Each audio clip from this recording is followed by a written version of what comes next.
Kəlbəcər rayonu Ömər aşırımı ərazisində xidməti vəzifələrini yerinə yetirərkən Azərbaycan ordusunun hərbi qulluqçuları Mənsimli Rəcəb Mirişoğlu və Osmanov İlyas Coşqunoğlu bölgənin qarlı və buzlu olması səbəbindən yıxılaraq dərəyə düşüblər.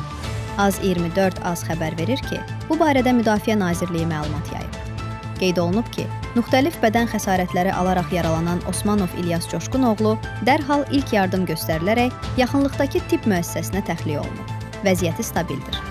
Təəssüflə bildiririk ki, aldığı xəsarətlər nəticəsində Mənsimli Rəcəb Mirişoğlunun həyatını xilas etmək mümkün olmayıb. Müdafiə Nazirliyinin rəhbərliyi həlak olan hərbi qulluqçuya Allahdan rəhmət diləyir. Yaxınlarının dərdlərinə şərik olur. Ailəsinə dərin hüzünlə başsağlığı verir.